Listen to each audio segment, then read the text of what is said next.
Yang mula cakap nak go solo ni Datuk Zahid. Datuk Zahid. Dan kita buat, kita go solo di Melaka, kita go solo di Johor. Alhamdulillah berjaya. Berjaya bukan pasal kita kuat sangat tuan-tuan. Berjaya sebab apa tuan-tuan? Sebabnya pada ketika itu musim Covid. Musim Covid ni China tak berani keluar mundi. Dia orang ni takut kena Covid. Jadi bila tak ramai ni tuan-tuan, saya ambil contohlah dekat Dun Mahkota tu. Kalau kita nak lawan dengan dia orang, tak boleh menang tuan. Tetapi masa China ramai tak keluar, itu yang Sharifah Azizah boleh menang 5,000 lebih majoriti. Sebab itu kawasan tak ramai Melayu pada ketika itu. Di kawasan Majene yang ada campur Melayu, India, Cina. Tapi bila kita dah bergabung dengan Pakatan Harapan, mana-mana kawasan yang gabung Melayu, India, Cina, insya-Allah kita menang bersama. Sama juga lah dulu sini yang lawan Dr. Zamri dapat berapa ribu ni? 25,000 ni, betul? Dr. Zamri dapat berapa ribu ni? Lebih kurang 24,000 lebih. Kalau lebih kurang dalam 300 lebih undi, 300 lebih undi. Tapi kalau campur undi Pakatan Harapan, tuan-tuan, lepas ni Dr. Zamri boleh menang besar 40 lebih ribu. Paling kurang. Kalau orang Melayu balik semula daripada kita, lagilah ramai tuan-tuan. Kan? Benda ni kena nampak. Jadi saya beritahu dengan saudara, tuan-tuan, bila kita dah ada pengalaman kena cantas, kena aniaya, kena bully dengan Muhyiddin Yassin, dengan seorang lagi ni, betul lah PH pernah buat macam-macam kat kita, tapi PH di bawah pimpinan Mahathir, bukan PH bawah pimpinan Anwar. Anwar pun salah seorang yang kena tipu, kena kencing dengan Mahathir. Anwar pun salah seorang yang pernah kena aniaya dengan Mahathir, disumbatkan dalam penjara. Jadi kalau ada seorang ni pemangsa, haiwan pemangsa, dengan orang seorang lagi ni mangsa. Kalau tuan-tuan duduk di tempat kami, ahli majlis kerja tertinggi Allah, kita nak pilih kerjasama dengan pemangsa ke dengan mangsa? Yang mana tuan-tuan?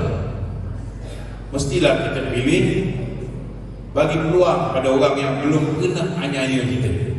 Tuan-tuan, kita tak perlu bimbang. Saya nak beritahu, saya bagi jaminan kepada tuan-tuan.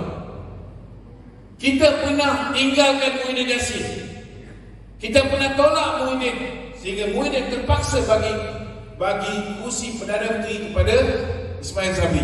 Betul tak betul?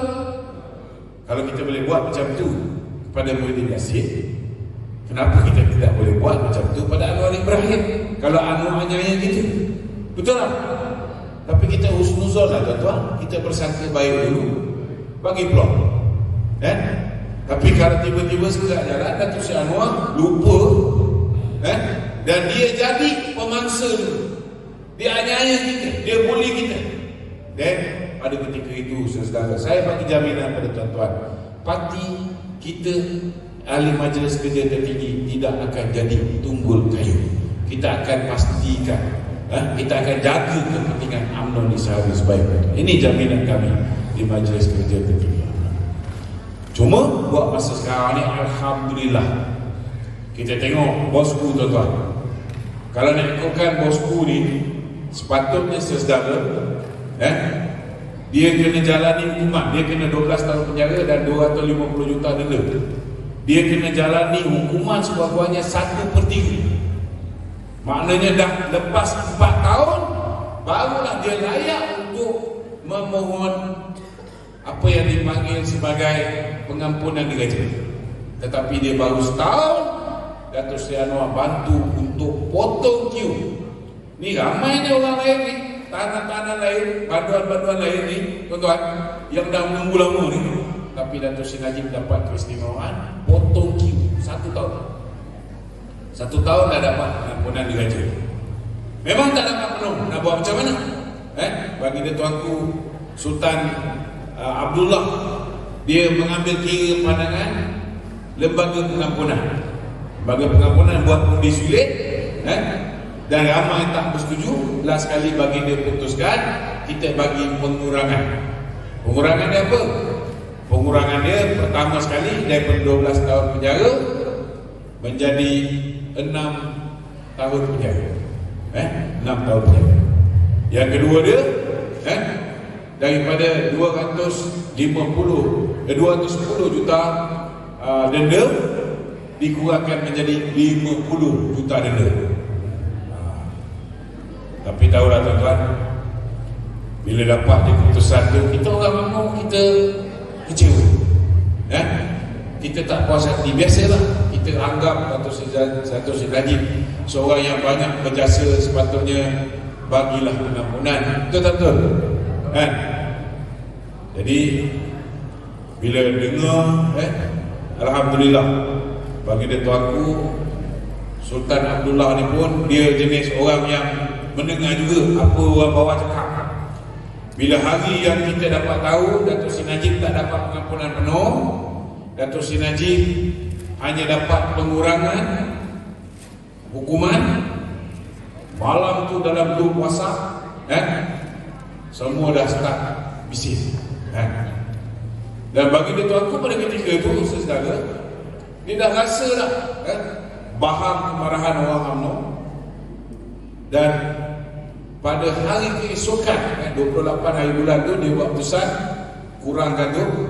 Keesokan harinya dia mengeluarkan satu titah addendum.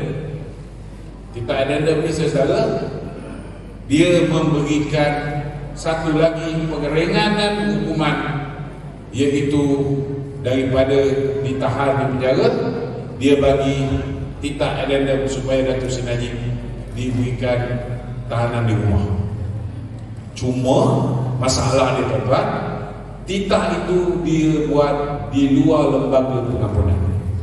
Bila titah itu dibuat di luar lembaga pengampunan, kerajaan bila dapat titah itu, kerajaan rujuk kepada orang yang menasihati kerajaan dalam sudut undang-undang, iaitu Peguam Negara.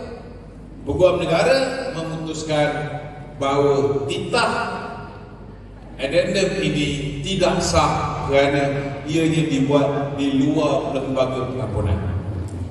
Itu sebab Peguam Dato' Seri Najib terpaksa buat semakan kehakiman terhadap keputusan lembaga pengampunan.